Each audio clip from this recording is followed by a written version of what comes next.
व्यक्ति अपनी ज़िंदगी में ये काम करना छोड़ दे तो हमेशा खुश रहने लगेगा। एक परी थी गुलाबी पंखों वाली, इसलिए सब उसे गुलाबी परी कहते थे। उसे झील में नहाना पसंद था। वह चांदनी रातों में धरती पर आती और एक झील में स्नान करके वापस चली जाती। झील के किनारे पुराने वृक्ष पर नटखट लंगूर रहता था। उसके बालों में बड़ी बड़ी जुएँ थी। गुलाबी परी नहाने आती, अपने पंख उतारकर पेड़ के पास रख देती, जिनकी महक से लंगूर की जुओं में कुलबुलाहट पैदा हो जाती और फिर लंगूर को काटने लगती। लंगूर बहुत परेशान हो जाता था। एक दिन लंगूर की नज़र परी के पंखों पर पड़ी तो उसकी समझ में आ गया कि इसकी महक से ही जुएँ उसे काटती हैं। वह उन्हें कहीं दूर फेंक देने की सोचने लगा।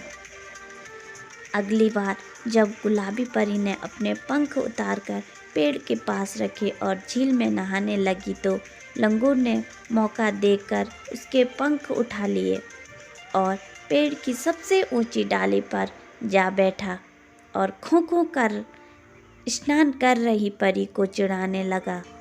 लंगूर की खों खों की आवाज़ सुनकर परी ने पेड़ की ओर देखा। उसकी निगाह लंगूर पर पड़ गई, जो उसकी पंख दिखाकर उसे चिढ़ा रहा था। परी लंगूर के आगे हाथ जोड़कर रुआंसे स्वर में बोली, लंगूर जी, मेहरबानी करके मेरे पंख लौटा दो।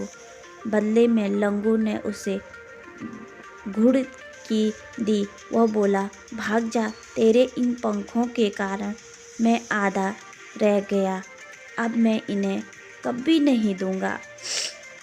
और उसके बाद जुएं भी उससे बेहोश हो गए। दिन निकला। बाघ की रखवाली करने वाली परी वहाँ पहुँची। उसने जब बाघ की हालत देखी तो चीखने चिल्लाने लगी। तभी उसकी निगाह पेड़ की सबसे ऊंची डाली पर पैर पसार कर सोते हुए लंगूर पर पड़ी। इससे पहले उसने कभी लंगूर नहीं देखा था। वह लंगूर को देखकर जोर जोर से चीखने लगी। कुछ ही देर में वहाँ बहुत सी परियां इकट्ठा हो गई। एक परी जाकर परियों की रानी को बुला लाई। शोर से लंगूर जाग उठा। वहाँ मची हलचल देख कर लगा खों खों करने। परी रानी ने 4 परियों को आज्ञा दी, इस बेवकूफ़ प्राणी को पकड़ लो। आज्ञा पाते ही परियां बंदर की तरफ झपटी। लंगूर ने पंख हिलाए और फड़फड़ाकर उड़ चला। उड़ते उड़ते अचानक लंगूर ने देखा, नीचे बहुत बड़ा घर है। सारा घर फूलों से बना है। आंगन में भट्टी जल रही है। भट्टी पर एक कढ़ा रखा है। पास में एक बूढ़ा उसमें करची चला रहा है। लंगूर आकाश से उतरकर आंगन में आया। दीवार में छेद था। लंगूर उसमें जा बैठा। कौन हो तुम? उस बूढ़े बौने लंगूर से पूछा। मैं लंगूर हूँ। वह बोला, तुम कौन हो?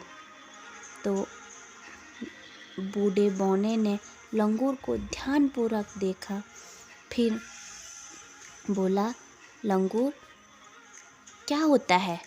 मैं तो परियों का वैद्य हूँ। मैं महावैद्य हूँ, लंगूर ने रौब से कहा। देखते नहीं, मेरे पास गुलाबी पंख हैं। बूढ़े बौने ने लंगूर के गुलाबी पंख देखे तो सिर हिलाते हुए बाहर चला गया। उसके जागते ही लंगूर ने घर की सारी दीवारें नोच डाली, सारे फूल तोड़ डाले। परी रानी को पता चला तो उसने तुरंत परी सैनिक भेजे। सैनिकों ने बूढ़े बौने का घर घेर लिया। लंगूर नहीं बच सका। परी सैनिकों ने उसको पकड़ लिया। पकड़कर लंगूर को परी रानी के दरबार में लाया गया। तुम कौन हो? परी रानी ने पूछा। मैं लंगूर हूँ, लंगूर बोला। लंगूर क्या होता है? रानी ने पूछा। आदमी का पुरखा, लंगूर बोला। आदमियों को परीलोक में आने की आज्ञा नहीं, तुम कैसे आ गए? परी रानी ने पूछा। दांत दिखाते हुए वह बोला, पंखों से उड़कर आया और कैसे आता? परी रानी को लंगूर के बगल में दबे पंखों का ध्यान आया। उसने अपनी अंगरक्षक परियों से कहा, इसके दोनों पंख छीन लो। लंगूर खों खों करके शोर मचाने लगा। वह कहने लगा, ऐसा तो कभी नहीं सुना गया, परियां तो किसी की चीज़ को नहीं छीनती और तुमने ऐसे न्याय कहाँ का न्याय है। परी रानी उसकी बात सुनकर बहुत शर्मिंदी सी हो गई। सचमुच ही परियां किसी चीज़ को ज़बरदस्ती नहीं छीनती। ठहरो, उसने कहा। फिर वह सोचने लगी। बहुत सोच समझ कर जब वह थक गई तो बोली, आदमियों के इस पुरखे को कारागार में बंद कर दो, कल इसके विषय में सोचेंगे। लंगूर परियों की हवालात में बंद कर दिया गया। रात भर वह चुपचाप एक कोने में पड़ा रहा। जैसे ही अंधेरा हुआ वह लगा जोर जोर से खों खों करने और शोर मचाने। एक सैनिक परी ने जंगल में सिर डालकर उससे पूछा, क्यों शोर मचा रहे हो। लंगूर ने उसके प्रश्न का उत्तर तो नहीं दिया, लेकिन एकदम झटपट कर उसकी नाक नोच ली। बेचारी सैनिक परी चीखती चिल्लाती वहाँ से भाग गई। परी हवलदार आई तो लंगूर छलांग लगाकर उसके कंधे पर जा पहुँचा। उस बेचारे का कान उसने इतनी जोर से काटा कि सारे हवालात में तहलका मच गया।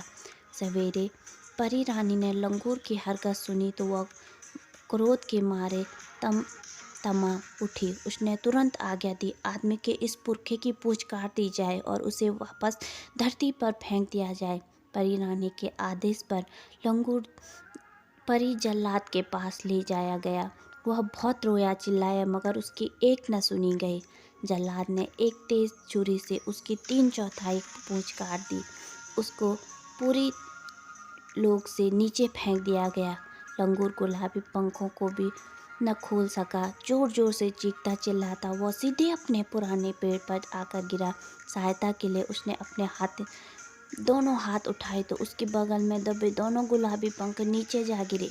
पंख शरीर से अलग हटे और बेहोश हुई जो जाग उठी। वे पागल सी हो गई और लंगूर को काटने लगी। गुलाबी परी झील के किनारे बैठ रो रही थी। उसने पेड़ से अपने पंख नीचे गिरते हुए देखे तो खुशी से नाच उठी। दौड़कर उसने अपने पंख उठाए और परी लोग को उड़ गई। उड़ते उड़ते उसने नीचे की ओर देखा। लंगूर अपनी कटी पूंछ को उठाए अपने शरीर को तेजी से खुजला रहा था। उसे शरारत करने की अच्छी सजा मिल गई। शिक्षा यह मिलती है कि व्यर्थ ही किसी को नहीं सताना चाहिए और न ही किसी की नकल करनी चाहिए, क्योंकि नकल करने का परिणाम बहुत ही भयानक निकलता है। जय हिंद, जय भारत, जय देव मुद्रा।